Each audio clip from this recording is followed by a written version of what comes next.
Remember back a little bit, we've had students come before that have been working on credits toward graduation. Mallory Griffin talked to us about Native Americans one time, if you remember, a couple years ago. And then last year, Jaden Dollinger. Both of those students were from Marquette High School, and it was a requirement that they did something like this for their graduation. He talked about steamboats up and down the Mississippi, and just, it was a wonderful program, but more importantly, it was valuable research that they did for the Historical Society in preparing these things. And the same is true of what you're going to see today. So today, Gunnar Mitchell is going to do our brown bag lunch. I know he's going to do an outstanding job. Gunnar's going to be a freshman at Assumption High School in Davenport this year.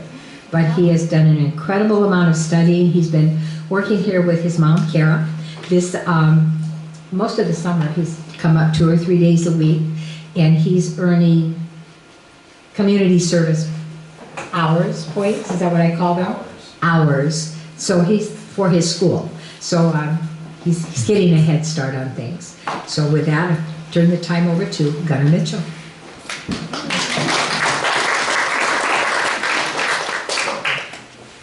If anybody knows my grandma, she likes to ramble, so I can, obviously she just rambles on. I almost fell asleep halfway through that, but I'm just messing with her. So last time that I was here, she was doing her brag bag lunch, and I was to talk about Eric Peterson's new thing that he was doing for the schools. I don't remember. What was it? The McCokadens? Is that what it was? Yes. Yes, that's what it was called. And the last time I was here, after her lunch, I was talking about how boring her slides were. So I tried a little something different, maybe make it a little bit more interesting for everybody here. That's kind of why I had to just show off to my grandma. That's just how it is. But I do want to thank everybody for coming here today, especially with the weather. I came into town, saw lots of trees falling over. It just looked like a complete mess, but that's okay. And so I'd just like to address what the topic is this evening. I would like to tell you that this is about the Spanish-American War. This happened in 1898, and a following war that happened shortly after the Treaty of Paris, the Philippine-American War, which was actually to keep the Philippines under U.S. control. And we'll go deeper into that eventually, that type of thing. And as we go into this, you'll actually recognize that it wasn't just the United States, and it wasn't just Washington, D.C., and it wasn't just Savannah. It was actually very localized, and many of our people from Jackson County actually volunteered in this conflict and in the Philippine-American War shortly after that. So today we'll also be addressing the idea that we have our local people and our local leaders who also helped in that. All right. And any questions so far before I start? Amazing. All right. All right. So first, I'd like to address our 1900 Driggs Seaberry 6-pounder rapid. Isn't it a rapid fire? Yes. And so that's displayed in the back, and we'll go more deeper into how it was able to get that way and everything like that. So in this image right here is before they were able, Dick Kuhnau and his team and everybody who was involved was able to restore it and be able to preserve it into our museum with that display and everything like that. So when we go into this, we can talk about how the time era. What is the time era? So this is more into the Industrial Revolution, early and late 1800s. So you're seeing more from a agriculture standpoint of economy to a more industrial one. So when you look at this, and right here in our museum, you kind of can think about it as an old friend, because when you remember it, it was outside of the Macokota State Park, and that because the Sagers family owned it at one point, and it put it in their own museum, and then donated it to us eventually. So maybe if you've been around that area before, like 2023, that area, that type of area, it was outside the Macokota State Park and into their own museum. So it's great. I appreciate that they donated it to us and everything like that. So when we didn't really know exactly what it was, and this is actually what started our restoration of it. So we didn't really know about what this object was or what this artifact really kind of the history of this artifact. So when we reached out to the Rock Island Arsenal, and we were able to determine that it was that 1900 Driggs Seabury 6-pounder. And so when we were starting to look at it, we discovered that it had a 2.24-inch barrel, and it had a interrupted breech mechanism that was able to rapidly reload it. With a well-trained crew, they were able to be able to put in a fixed cartridge, fire it, and reload it really, really fast. So the reason why this is actually super unique is that these weapons were mostly used on naval boats to take out fast-moving torpedo boats, especially during this time era when there was still some hostility. But this is only one of 40. So they only created 40 of these cannons for land defense. So this was carried around by an iron carriage around, as you can tell, and it was really, really rare. Most of these were actually discontinued and melted down for other things. So this being here is actually very, very rare. That's kind of a cool thing. Another thing that we address before we get into the war itself is that I would like to talk about how this is only 30 years after the American Civil War. So in this conflict, President William McKinley actually instituted the idea of using former Confederate generals within the new army and military, that type of thing. And so when you look at it, there's a list of former Confederates who helped actually those volunteer regiments be able to do all of their work. So they were able to, they still use those brilliant minds even though they were former enemies in some ways. So that's just one thing I thought was pretty curious. I learned that quite recently. I would like to also state the idea that these were, sorry for that, but these, I was making sure that I was correct, as I don't want to give you guys false information. That's the only thing. So to give you a quick sense of it, my grandma's videos might be a little bit boring, right? Her slides are a little bit boring. They're a little bit bland. One image and a very little text. If you ever look at her text, it's just like one little sentence, and then she just rambles like always. And I tell you, it happens all the time. I've been here twice and I've always fallen asleep. I tell you. So I would just like to say that I like to break it up a little bit, and even though hers are a little bit boring and a little bit bland, that at least you could get her images right, because when I was in production of this, I digitalized some of our photos of the cannon, but the only problem with them is that the way that I had to print them, they were sideways, and I haven't had the time to go fix them. So on this video that I want to show you, most of them are sideways, so you might have to tilt your head a little bit.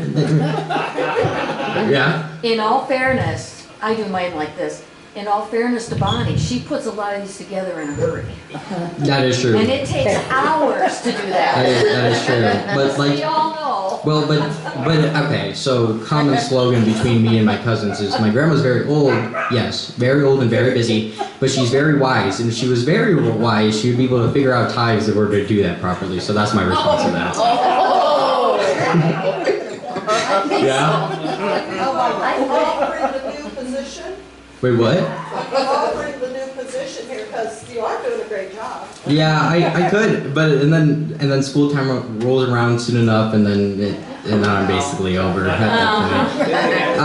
I'll come over the summer, guys. Don't worry. I'll replace my grandma over the summer next time. Okay? She'll be discontinued, just like those 1900 cannons. Okay? An old artifact. It's a new time. Okay? It's too bad he doesn't love you. Okay, guys. It's just all fun. It's just all fun. But anyways, let's get to this. Look closely at the breech mechanism of this model 1900 Driggs Seabury 6-pounder. You are looking at a masterclass in historical preservation. This weapon is exceedingly rare. Out of all the artillery produced for the military at the turn of the 20th century, the manufacturer built exactly 40 of these mounted on wheeled carriages for land service. But a few years ago, it looked like this. It was an incomplete, rusted iron chassis, rotting away outside an Iowa State Park. The lighter metal brackets were turning to dust, and the wooden wheels had completely dissolved. Bringing an artifact back from the brink of destruction requires a methodical approach. Today, we are going to walk through a 6-step blueprint for massive, community-driven restoration. We will use this canon to demonstrate the coordination required to pull an industrial rarity out of the scrap heap and back into the public record. Step 1 is identification and acquisition. Before investing time and money, verify what you have. Local historians matched the canon's remnants with archival records housed at the Rock Island Arsenal to distinguish this from generic park decorations. They looked for specific technical fingerprints. The records confirmed a match based on the weapon's 2.24-inch barrel and its highly sophisticated interrupted thread breech mechanism. This shows the true scale of that discovery. While the Navy ordered hundreds of these 6-pounder guns for battleships, Driggs Seabury manufactured only 40 units for land defense. Over the last century, almost all of those land carriages were scrapped. Once you verify the value of the artifact, you reach step 2, heavy logistics. Moving a multi-ton iron artillery piece is dangerous. You cannot attempt this without heavy flatbeds, industrial equipment, and coordinated physical labor. The restoration team brought in a local implement dealer who dedicated their tractors and heavy transport vehicles to safely hoist the massive iron carriage and extract it from the park. Step 3 is metal fabrication. A master blacksmith took over the rusted chassis. Using historical photographs from 1898 as a guide, he painstakingly repaired the corroded iron sections and replicated the original hinges and latches.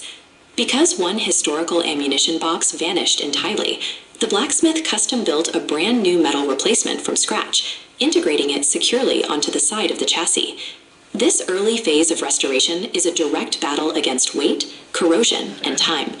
By combining heavy industrial machinery with strict archival research, you establish a solid, historically accurate foundation for the rest of the rebuild. Now we move to step 4, surface preservation. Before applying historically accurate paint, you must remove decades of dirt, old lead paint, and active rust down to the bare metal. A professional painting contractor sandblasted the heavy iron carriage, stabilizing the metal and ensuring the new protective coatings would adhere properly to stop future decay. Step 5 requires specialized craftsmanship. Because the original wooden components rotted completely, finishing the carriage meant building 2 massive 59-inch wooden wheels using traditional techniques. The team tracked down an Amish wheelwright for the job.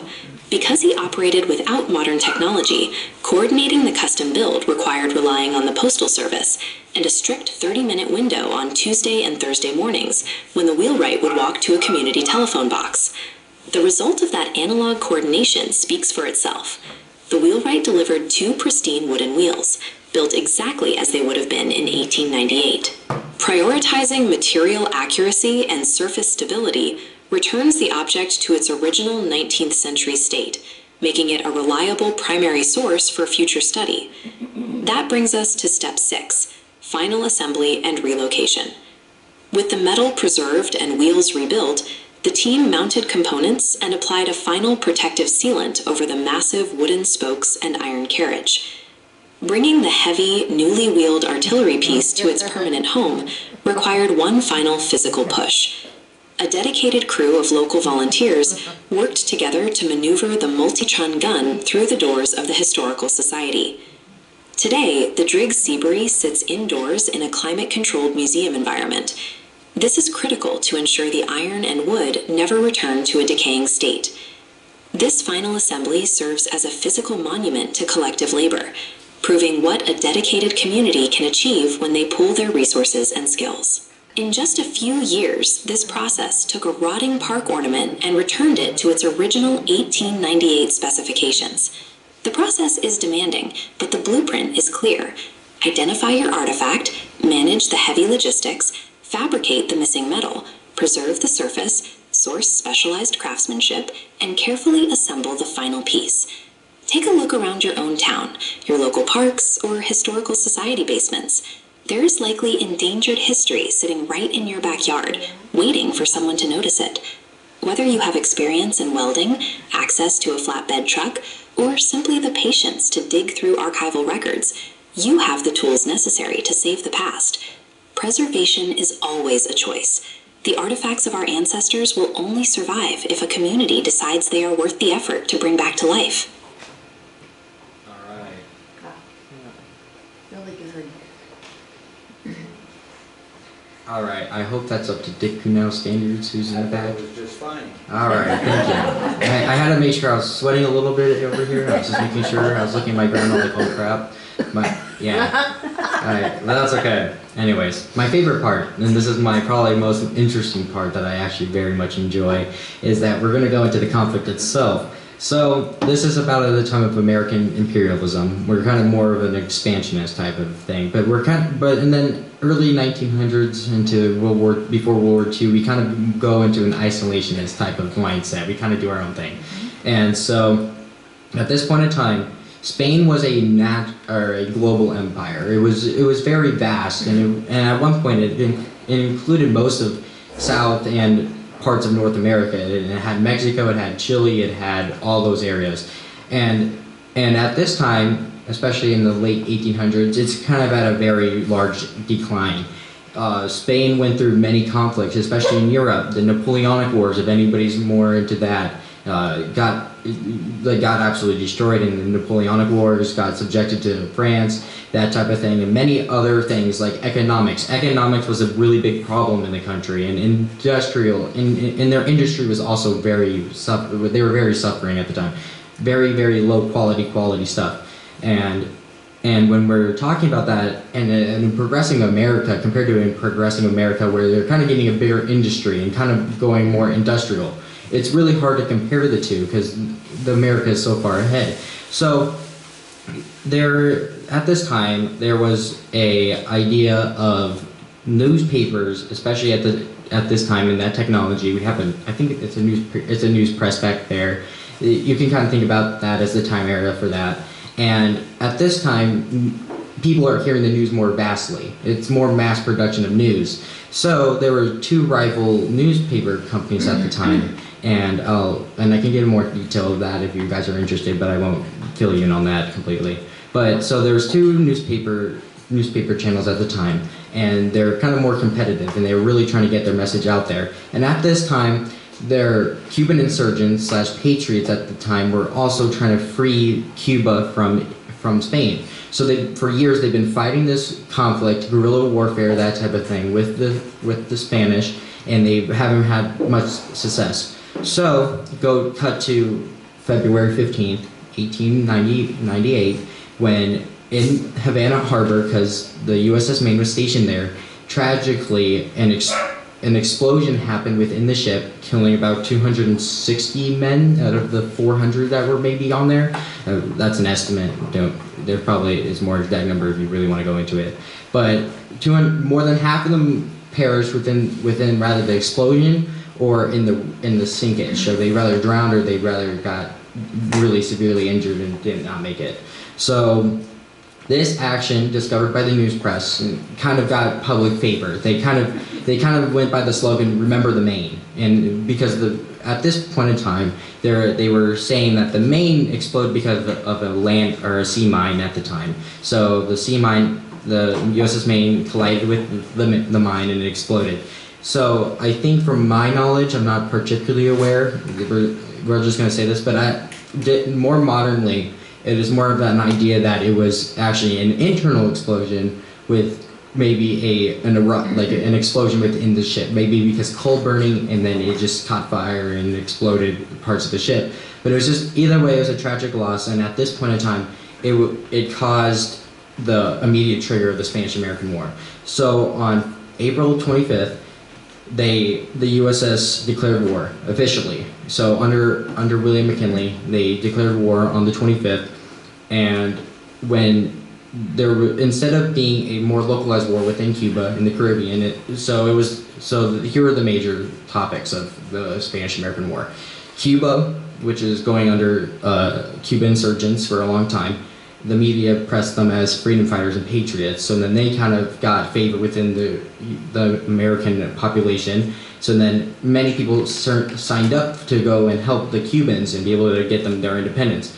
Puerto Rico was also a major topic because that was one of the last territories that Spain had control over in the Americas. and the Philippines. This is all the way in the Pacific, but it was also a target within our range. So that's kind of the basic knowledge about it, is that those territories were kind of more of the major conflicts. So I would like to go more into the first part of it. So Guantanamo Bay. The thing is that at this time, naval ships relied on coal. There was no gasoline, that type of thing. There wasn't any other supplements. So at this time, the modern technology was coal. So you needed a safe place in order to refill and be able to ship coal into those naval ships. And if you're at war, you can't go into open sea because many accidents and many tragedies could also happen within that time. So they decided to be able to go into Guantanamo Bay and capture it. This actually caused a few problems. And to be perfectly honest, when they declared war, they blockaded northern Cuba. So they put Cuba into a blockade so their economy was kind of crashing down. And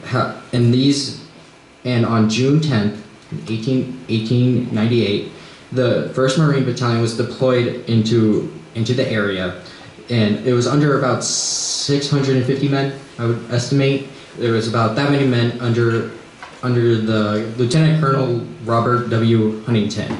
So Huntington led these 650 men into that area, and they landed at Guantanamo Bay and established Michaela, either one. People say it wrong sometimes, so I'm just going to say it, many of them.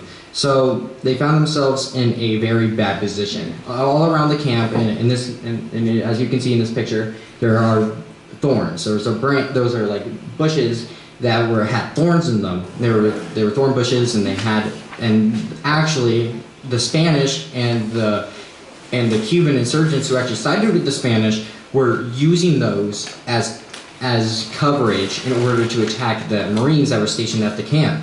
So they weren't able to really see them too much because they were in the bushes, hidden within the bushes. And so when they're firing upon it, they didn't know what they were really seeing. But this was happening for 3 days and 3 nights. So over those 3 days and 3 nights, they were losing sleep. They kept on attacking the Marines at any point, so they couldn't really get too much sleep. So the Marines were exhausted over time, and they couldn't really see what they were doing.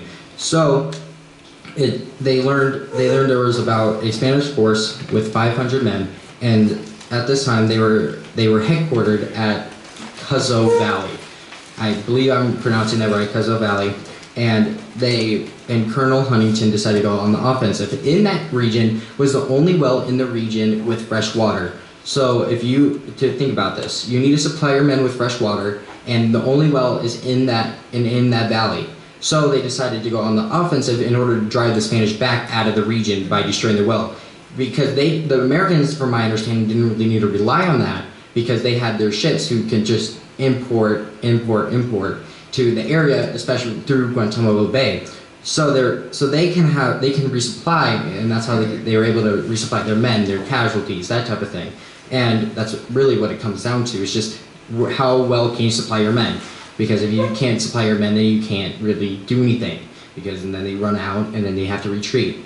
So they go out on the offensive, and on June 14th, 2 companies and by 50 Cuban insurgents, they started fighting within the ridge. So the Marines stationed around the ridge and on the edges, and as soon as they reached those areas, the Cubans / the Spanish were open fire, close quarters combat. They were going at it basically. It was really devastating, and in order to be able to get that under control, they requested the USS Dolphin, who was stationed in Guantanamo Bay, to open fire in that area. The only problem with it is that it was too close to the Marines. So endangering the idea of their own Marines getting hit and killed by their own warship, somebody of the name Sergeant John Quick bravely stood up with a blue and white flag using a wagzig, I believe that's what that's called, kind of communication, in order to tell the USS Dolphin that it's in the wrong area. So directing the Dolphin that it's hitting too close, they were able to redirect it and destroy the well. So the Spanish were forced back, and they were able to take they were able to force back the Spanish. That's kind of a major kind of victory. It didn't really seem like much, but considering the idea of how local and how important that well was, it was actually a pretty good victory. And after this, John Quick earned the Medal of Honor for his service and him doing that, even realizing that this was a horrible situation. They're getting shot by the Spanish, and their own warship is shelling them, so very directly within the area. And after this, it was redirected, as I said, and it was destroyed. And then after that, we can watch our second video now. Hopefully this one's better, so maybe we won't have as many sideways pictures, because we'll see, okay? Okay, let's go.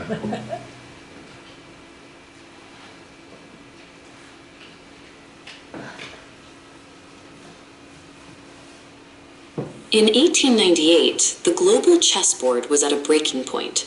On one side was Spain, a 400-year-old empire in the middle of a long, slow decay.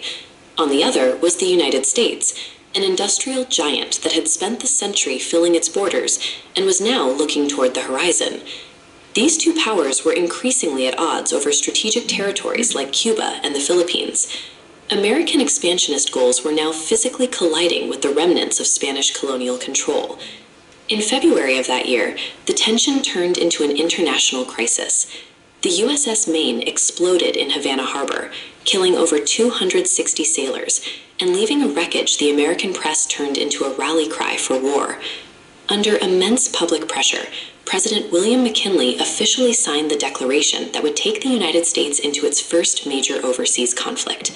History often remembers the following 10 weeks as a splendid little war, but that nickname hides a much harsher reality. This conflict functioned as a high-stakes transition point, where 19th century imperial habits were discarded in favor of the industrialized, media-driven systems of a new century.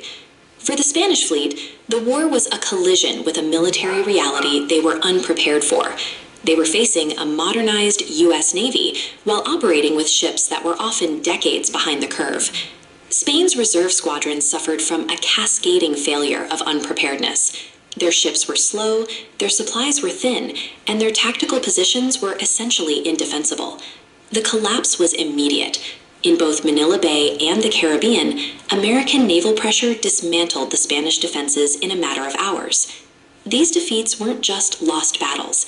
They were the final, failed defenses of a worldwide empire. After 400 years of global reach, Spain's imperial era was effectively over. As the Spanish Empire faded, a new kind of power was rising in America. This was the first conflict in history where the public received practically instant media coverage of the front lines. Information now traveled at the speed of the telegraph and the telephone. For the first time, early motion picture cameras were on the ground, capturing the war as it happened. But that speed allowed for rapid manipulation. U.S. newspapers actively whitewashed the Cuban freedom fighters, the Mambises, in illustrations, altering their racial features to make their struggle more palatable to a Jim Crow-era American public. In the Philippines, the media took the opposite approach. They depicted seasoned Filipino soldiers as Boy Scouts and insurrectos, using dismissive language to characterize them as children in need of American guidance, rather than a professional military force. These curated images were woven into a grand patriotic narrative. The media transformed the gritty reality of occupation into a polished myth of American heroism. By mastering the flow of instant information, the U.S. government learned how to frame an imperial conquest as a selfless act of global liberation. While the U.S. could control the media, they couldn't control the environment. Occupying Cuba and the Philippines meant facing a lethal, invisible enemy, tropical disease. Yellow fever and malaria decimated the troops. The sheer volume of sick soldiers forced the military to build massive, sprawling hospital encampments that rivaled the size of the combat zones. The crisis led military physician Walter Reed to launch a series of high-stakes human experiments. Under intense pressure to find a solution, he risked the lives of volunteers to track how these diseases actually spread. Reed's work provided a landmark breakthrough. He proved that mosquitoes, not bad water or foul air, were the primary carriers of yellow fever. This realization shifted the military's focus toward entomology and chemical control. To maintain an overseas empire, the U.S. had to learn how to physically subdue tropical nature itself.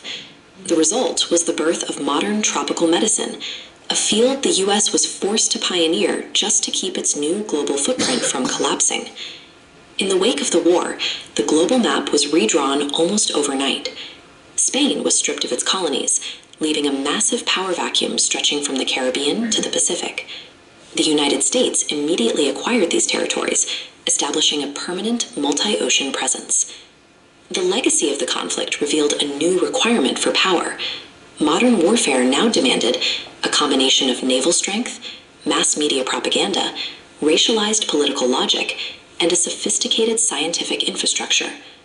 By 1898, the United States hadn't just won a war, it had assembled the administrative and ideological tools that would define its role as a global superpower for the next 100 years. Awesome. All right. As we shift our focus from the Cuban front, we will go into the Pacific, where the Philippines under Spanish control was also kind of also taken over at that point. So, even before the war, come on the door, George Dewey, and was ordered by Assistant Secretary, and get this, Theodore Roosevelt at the time, in order to actually put his squadron on the port of Hong Kong. So that's China area, right, instead of the Philippines, and he was ordered to station there, waiting for the war to happen because tensions were rising at this time. So they assumed that something would break out. So they after the war was declared, they sailed to the Philippines, and in Manila Bay, right? So I'm right. Okay, thank you, Grandma. But anyways, so at that bay, at this time, the Spanish were greatly behind. They were not as in. What's the best way to word this? I would say technological enough compared to the United States. They didn't have the steel ships. They didn't have as modern battleships as the Americans did. So after this, they went to that bay, and seeing the Spanish fleet, they obliterated their fleet. From what I gathered, there was no casualties from the American side, surprisingly, and the Spanish fleet was destroyed. And they found that, and there's actually a quote, and I'll actually look at my phone for this. And Dewey famously turned to the captain of his flagship, the USS Olympia, my bad, and said, "You may fire when you're ready, Ridley." And what followed was a absolute disaster for the Spanish. So in a matter of hours, their modern guns, like the ones that we have in the back that were probably used after the fact, but they're kind of like it. It's just a newer model. So if you look at the one in the back, it's kind of more similar to the other guns that they used at the time. Actually, I would say, and so they were able to destroy the fleet, and they did not have, but he did not have enough troops to station within the bay. So he wasn't able to really hold it for that long because he didn't have enough troops. So he waited for months until the army was able to reinforce them. So he had to wait for a long time in order for the army to reinforce his cause. And at this time, the Filipino nationalists led by okay, I'm gonna get this wrong, Grandma. Watch out for me. Alamino Aguinaldo, is that correct? Is that close enough? That's good. Close enough? Had surrounded the Spanish, believing that the United States was going to give them their independence. So nationalists were fighting for independence, believing that the United States was there to reinforce them. And they were able to fight their bloody revolution since 1896, I believe. They were fighting their own revolution against the Spanish because Spanish was losing control. And after peace negotiations of the Treaty of Paris, as it says on the slide, the United States bought the Philippines for $20 million. So instead of fighting for Philippines independence, they instead bought the Philippines. My bad. I was thinking about how to word that, so my mistake. I'm sorry. But they bought the Philippines, and that kind of led to their own Filipino people to revolt. So that betrayal kind of set them off one final time. And so after that fact, through 1899 through 1902, they had their own Philippine-American War. So they did. So I think it was February 4th, from what I looked at. They had a bloodier war than the one the Spanish American. Not that many people surprisingly died compared to like later events like World War I, especially World War I, as it was really devastating also, and World War II.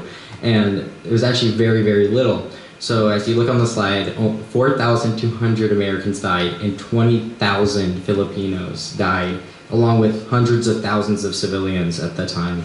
So it transformed the American agenda into liberation to more of an imperialist type of idea of getting control. It was actually very strategic though. The Philippines was stationed on the coast, kind of traveling between America and the Philippines through the Pacific, so it gave them a large area of influence, especially for developing nations in the area.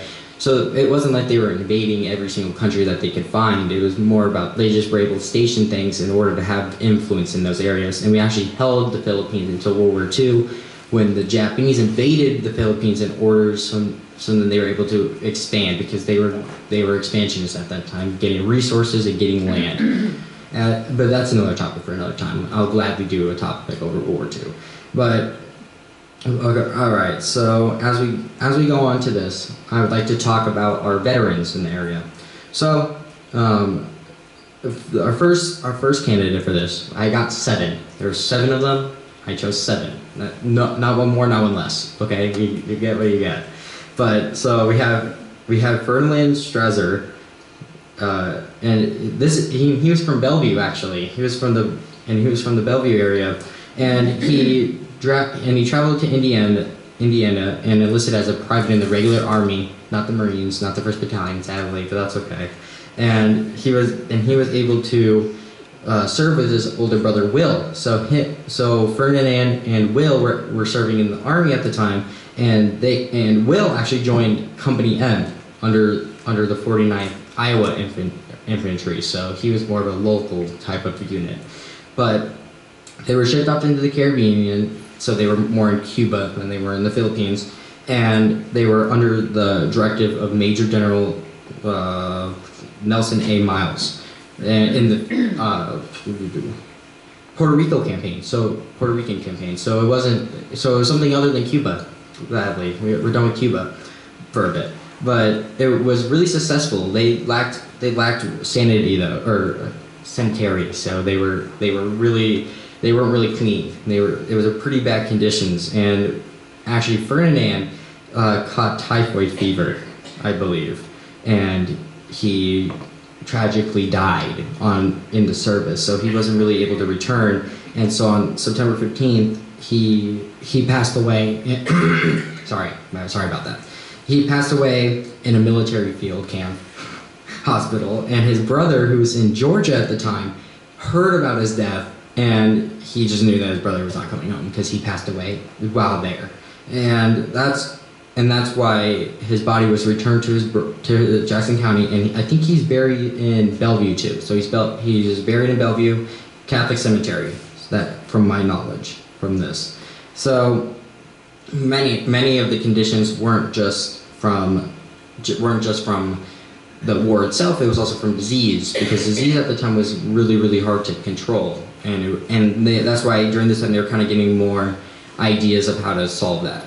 So we have spotlight number 2, Isaac Taylor, of course, and he was from Preston, I believe, and his nickname was Ike. So people in the area called him Ike. So Ike was born on January 23rd, 1877, near Bellevue. So Preston's near Bellevue, so that would make sense. And he's the son of Isaac and Dilly Tyler. So he enlisted and spent most of his time in in time in camp. So he kind of willingly enlisted because that's kind of his thing. He wanted to do that.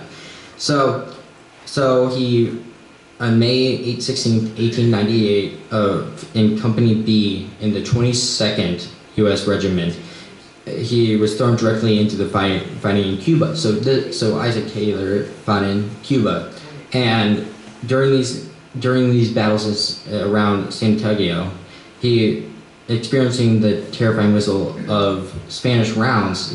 Those rounds were actually quite loud. I think they have somewhat recordings of the area, not that good. I don't know if you can really find those, but apparently they weren't really the best sounding. Apparently they were pretty horrifying from people's accounts. So he survived the combat. He survived combat and was discharged in December 29th of that year. And he returned home to Jackson County, so he did not move to anywhere else. He returned back to Jackson County, and he settled back in Preston. So he became he became dedicated and actually spoken out for the fire company. He worked for the fire company, the volunteer fire company in the area. He also was a member of the American Legion in the area too. So he was pretty involved within the community after his service, and he was keeping the peace and protecting his neighbors. So he was kind of more involved in and around the community as much as he possibly could. He also. And he's Sheila's. Oh, and Sheila's Great uncle. great uncle. Yeah, great uncle. I was going to say uncle because that's what you said earlier, but so great uncle. I was thinking about that. So yeah, so she's related to him actually, and we have his uniform in the back. So if you want to go see his uniform in the back, you can also do that after this, and then try. And I recommend to go look at our cannon too, because we put up a very beautiful exhibit, thanks to my mother and my grandma. Good job, and other people who worked on it too, and those guys, of course. They could. My bad. Well, we have your own slide for you. Don't worry. We have your own thing. I promise you. And to finish up Isaac Taylor, he also helped with Dalton Trout Lake. It's kind of more of a local lake, and he helped out make that into a thing and help that continue. So he was really involved within that too, and he lived a really long life. Like actually, considering the time area, especially after service, many people caught diseases after service. He actually lived until 1949. So I believe he would be 72. So 72 at the time he passed away at 72, which is actually decent. Many people don't do. Some people at the time did not do that. As case is Ferdinand. Ferdinand died at 19. So that's a pretty big difference, unfortunately. And he's at Preston Cemetery, I believe, and he was buried with full military honors, and he's remembered for his devotion and service. From my understanding. Okay, now this is the one that I'm a little bit questioned on his last name. Julius C. Piper. Thank you for that. It's weird looking. You know what it looks like? For everybody who isn't aware, it's Pfeiffer, and I'm looking at that and I'm like, how does someone do that? So you look at that, and he's a bugler. So what he did was he served through music and communications. He did that type of thing. And he was at a camp in Wisconsin, and he served as a bugler in Company D, so the 1st Wisconsin Infantry. And in the 19th century, the bugler was very important. It was kind of like the drums in the Revolutionary War. It kind of gave everybody orders and what to do and that type of thing. So the bugler at the time was kind of more of a symbolic way of saying the commander's voice at the time. So it signaled everybody to wake up, when to eat, when to get ready, and when to get everything together and move and march and retreat and those types of things. So he served faithfully. So he did his job until October 19th, 1898. Following the war, he returned to Maquoketa. So he went back to Maquoketa, where he lived with his wife. I believe her name was Emma. Yeah, Emma, until passing on October 1st, 1915, and he was buried right here in Maquoketa's Mount Hope. So he should be here, from my knowledge. He should be in the local area, maybe. And it's marked, and his grave is marked with the Veterans Service Star. Don't worry. And next, our fourth person, so we're halfway there, is J.E. Alden. Oh, not buried. Not he was also buried here, so he's also in Mount Hope. Wait, what? Yeah, oh, my bad. He was, but he was also buried here in Mount Hope, and he served in Company D under the 33rd U.S. Volunteer Infantry. His regiment was to the Philippines, so he served in the Philippines, and he was a part of the guerrilla campaign. So in the Pacific. So guerrilla warfare. Everybody's familiar with guerrilla warfare. I would assume, but yeah. So he passed away on November, my bad, 1900 at the turn of the century because of disease he probably picked up from his service within the Philippines, and he was laid to rest here in Makokata. I think, from my knowledge, his number is 708, I believe. If you guys want to fact check me that, if you ever reach out to the cemetery area and critique me, you guys can tell me to just start yelling at me or something. But under his government issued headstone for service, he was buried. He was kind of forgotten, especially because it was an untimely death. And from my knowledge, our society, the Jackson County Historical Society, recovered him, and then we were able to figure out where he was, and then we kept him. We made sure that he was remembered. So now we can recognize him for his service, because that's really hard. And the fifth spot, and my grandma's favorite. My grandma can tell you all about this one. Herman L. Broderson.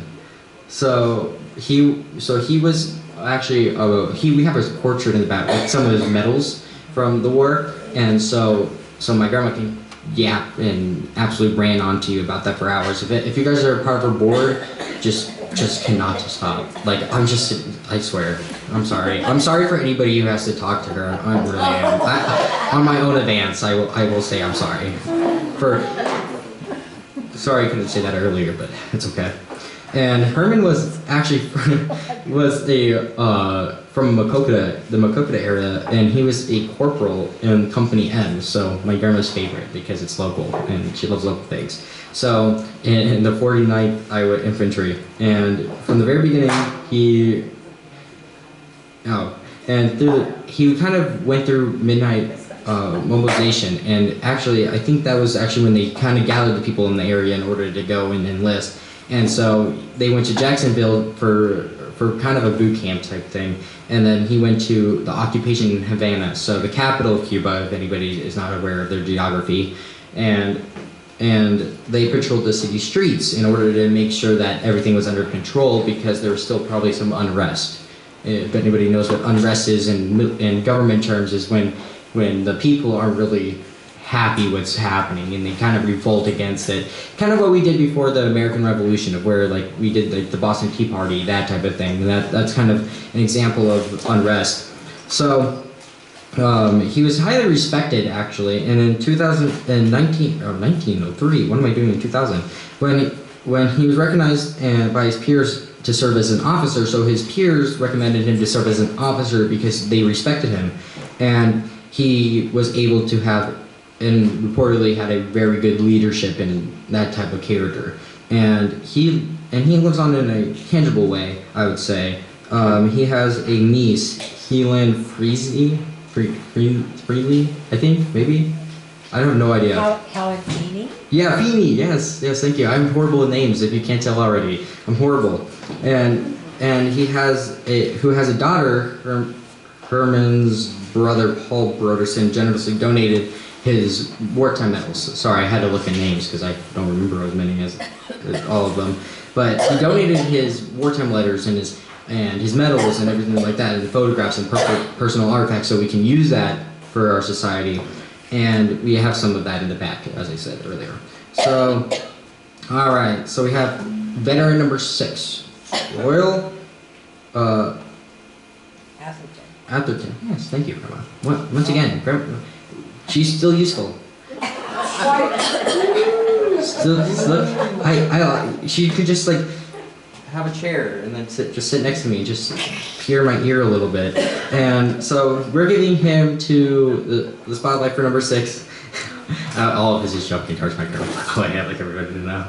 And it was kind of sad because he sacrificed perfectly because he also died to disease.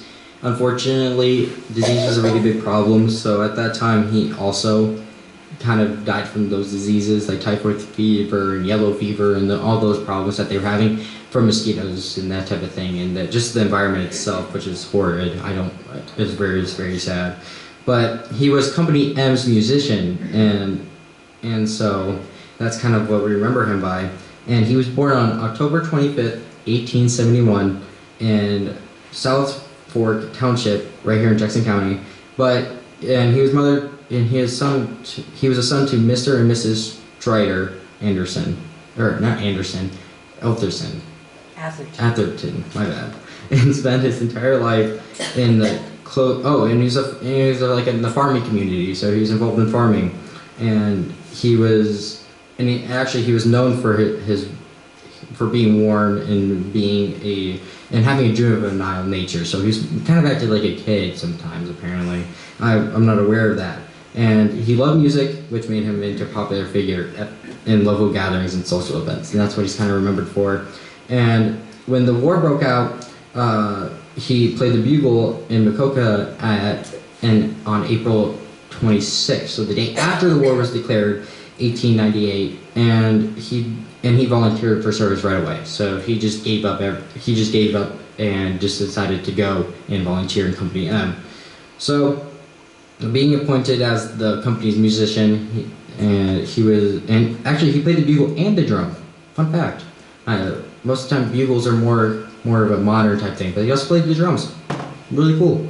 And it was his source of his duty. It wasn't just like he was just playing music for the love of it. It was also his duty in order to make sure everybody was well coordinated. And also at this time he was also remembered for being able to provide comfort for some people. He kind of helped give people some closure, and especially within those types of environments. And his fellow soldiers wrote letters home. They mentioned his music and his infectious laugh, because apparently his laugh was funny. And then he tragically died to it seems like a microscopic pathogen, so like bacteria infections, if everybody's aware of that. And so he was returned home, and he wrote to his aged mother, "Dear mother, don't worry about me. I am in good hands." That was his last letter before he tragically passed. And he was returned to Maquoketa on September 30th, and he is, I think, on Sunday, October 12th, 1,200 to 1,500 people, including every surviving ex-member of Company M, gathered at his family home near Bunkhorn. So that's kind of cool that that there was so much information about him because of his character and his role and how he made everybody else feel during that really, really stressful time. And now to our seventh spotlight, Ernest Uraraya. Yes, thank you. Again, horrible names. Ralston. Did I get that one right? Yes! I'll take it. And actually, he had a really extraordinary story. Surprisingly, what his story is that he was actually a part of the, I think it was called, what was it called? He was stationed near Hong Kong, so that's the Hong Kong story. And he took on the idea of being able to, the Boxer Rebellion in that area. So in Hong Kong, the Boxer Rebellion was happening, and so he served and helped during that. And then he went to and then he was rewarded the China Campaign Medal, from my knowledge, because of his service in the Boxer Rebellion. And later during the war, he served in the Philippines in the Philippine-American War on September 28, 1901. His company C, was in the coastal village of Balayaga. I'm assuming I'm saying that correct. And his men were eating breakfast. So it was really early in the morning. They're getting ready and they're eating breakfast, unarmed and unprepared. And tragically, hundreds of local Filipino militants launched a operated attack on his company. And the reason why it's called a massacre is because out of the 78 men who actually were part of the company, about 48 of them died. So over half of them were killed in that very brutal massacre. And he was actually one of the few that were able to survive that. And he was able to fight his way out of the ambush. And so he suffered severe wounds, even though he was able to survive. And he spent 40 days in a military hospital, and he earned the Purple Heart for his service, I believe. I believe it was the Purple Heart, and he was able to get the Philippine campaign medal too, along with his Chinese one that he was able to get to the Boxer Rebellion. And his story doesn't end there, because we actually know quite a bit about him. I was able to gather some information about him. On January 18th, 1902, he was stationed at Kalabagog, Salmer, Ernest, and then he wrote a 4-page letter home to his parents in Iowa and how he survived the harsh environment around him. And actually, from my knowledge and what I'm reading here, he was exposed to those elements, and he was actually wrote those really, really nice reports about what was happening at the war, and at the newspapers were claiming that the war was over, and he wrote he was sick of his military life, and after his discharge, shortly after, I don't know exactly which date it was, but it was kind of after he was able to return home and that type of thing. He tried to expose corruption within the military, actually. And from my understanding, we actually have a few names. He was revealing that the commanding generals, Robert Pugh Hughes and Jacob H. Smith, were enriching themselves within the expense of the campaign. So because of the campaign, they were actually gaining wealth because of the campaign that put so many lives at risk. So he helped expose those things, because he didn't really like the reports that he was hearing about the war, and he didn't like the idea of those, and he was able to expose those things, those weak points within the military. So he was able to survive keep going? Okay. He was able to survive his wounds in the horrors of Somer, and then he returned home, and I married Minvera Jane Soma. If I'm saying that correct? Yeah, I'm not saying that correct. I am aware, but I don't know how to pronounce. I'm really bad at this. And he. Minnie Samola. Oh, thank you. Yeah, Minnie Samola. And is that like a nickname? So John is a relative. Oh, you're a relative. Different branch of the Ralston line, but Yeah. Okay, well, thank you. I'm sorry for that. I'm really bad with names. I'm horrible at pronouncing names. I'm good at pronouncing everything else but names, apparently. And he lived to the ripe old age of 84. So he lived to 84 and passed away on December 5th, 1958, from my knowledge. And he's buried in Alice Cemetery in Otter Creek Township. Is that correct? Do you have any awareness? I'll get back to you. Oh, all right. Just if I'm wrong again, just yell at me. That's fine. I'll do it again. And yeah, so he was able to return home. And when we look at all these veterans, the ones who survived and ones who passed, their service was really beneficial to everybody. They were able to do many things after, and then they were able to sacrifice themselves for the greater good of everything. And I really would like to appreciate all the people who worked on that. And as we get to ourselves, I want to talk about the people who worked on the cannon itself. So that's what we're going to get to next. So our cannon was sitting outside of the Makokota Caves, as I said earlier, and in the Sagers Museum, and it was rotting, as I said. And all these people were able to work on it over what, 2-3 years? Grandma, am I correct?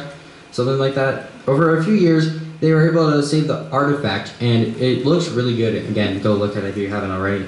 But so the initial spark of the campaign was by Charlie Staggers, Bob Sheets, and Dave Schilling and Dave Helmer,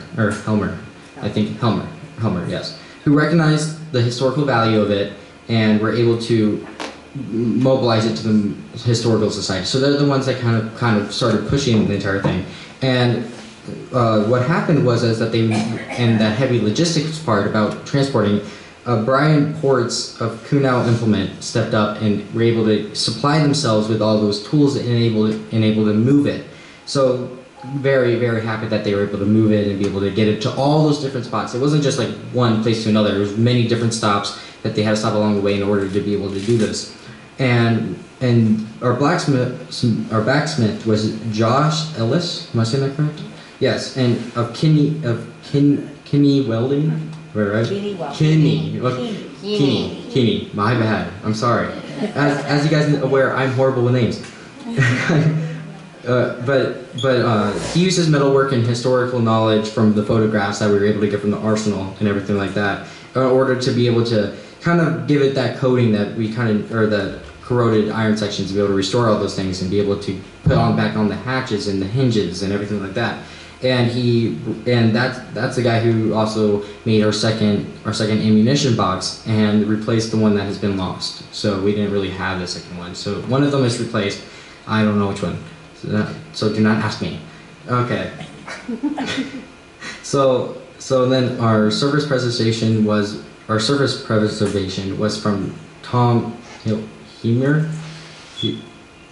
What is it? Higher. Okay. I'm like 0 and like 10 already. Okay. I'm being horrible at this. I cannot do this. And he helped get rid of the rust and everything like that, all the corrosion and heavy damages and everything like that. And he was able to acquire some historical paints that were able to do that. And so we have the Amish wheelwright. So we have one of our greatest challenges was actually the wheels, because the wheels were rotting away. I have no idea what it looked like before then, but from my knowledge, they were rotting away. And we had, oh no, this one's a horrid one. Chris Hotstetler. Oh, Chris Hotstetler. Okay. 0-11. 0-11. Okay, and his son, who we were able to transport to his shop near Milton, Iowa, if that's correct. Milton? Yep, Milton. And he agreed to build those 59-inch wheels, and it was a pretty good job. If you look right there, it's pretty nice. It's pretty nice. And now we have it nicer in the back. So yeah. So, and he was able to do all that, and then it was really hard to kind of contact him, from my knowledge. You had to do it by mail, or you had to also get him on Tuesdays and Thursdays at a certain amount of time before he wasn't able to do those things. So it was kind of more of a challenge than anything else. And actually the final assembly, once the wheels were together, were at Ashton and Charles Nichols, who actually applied a protection to the metal and the wood and everything like that, in order so then it would be able to it would prevent it from getting damaged more. And actually, our getting to the museum was actually a pretty hard part too. And the physical push by it was by this crew, consisting of Larry Frent, Kevin Brown, John Hoff, Dick Kunow, and Rich Rockroar. Okay, that's not that. I feel like that would have an A, but okay, that's okay. And Bill Schwenker. Oh, I got that one right. We have a 1 at 15. Everybody, that's a win. And to move that really heavy gun in order to the building. And I also like to say our team leaders were Phil Gent and Dick Kunow, of course. I always keep on thinking of Dave. I don't know why I keep on I love the name Dave. I don't know, but the cannon doesn't just represent the timeline, or the time era and that type of thing. It also represents that how, if we are able to bring people together, that we are able to get so much good stuff done. All those people who are able to work on this and put their time and effort into these things in order to make it such a beautiful result. It's very, very, very nice. And before I let you go, I would like to talk about one thing. I think the AI is a good tool. The structure of this was held by AI. And so one source that I use is this thing called Gemini Notebook. So this is what this is. And so it isn't like something that you can really cheat off of. It isn't really designed for that. What this is for, and you guys can also use it if you're more available to technology, is that it's able to import digital sources into this area, with this exact area, and then it's able to, based off the questions you ask, be able to answer you based off of the information. So this is where I got a lot of my information from. I grabbed a lot of our historical elements and be able to put them digitally, and then I was able to get all this information. And it's a pretty fantastic tool, and I use it a lot for my research, and I use it for schooling. That's what I'm going to be using for my school to be able to get all my information that I need. It also has a lot of features and that type of thing that are really cool to explore. And for the structure of this slideshow was also another AI under the same company, Google, called Gemini. And at this time, it was able to help me structure. So all of the way that it's structured, it was helped by me and the AI in order to structure it like this. So all the fancy bubbles and all that stuff, like the red bubble, which is my favorite, of course, but was able to be helped created by that AI, but with my information. So I was able to do all the research and all that stuff. But it was just able to help me effectively present it to you all. And if you look at that, the images are also, because one of the problems in the modern world is copyright and kind of giving licenses on everything. So when you're trying to find photos and those sorts of things, you have to get licensed, or you have to wait for it to get out of copyright. But with AI and those sorts of things, if you just want to give people a visual of what you're kind of talking about, you can just ask it to create an image based off what you want, and then it can create an image. Like if I wanted to talk about the USS Maine, I could say, hey, I want to talk about the USS Maine explosion. Can you please create me an image about that? So then that's what it created without the idea of copyright, and it was really useful, and it got things done faster. Of course, it does not replace your critical thinking. That is a horrible idea. And if it replaces your thinking, that is a horrible thing. It is to help you express your thoughts. It is not meant to run your thoughts. That is a correction I'd like to address. But otherwise, we're done here. Any questions?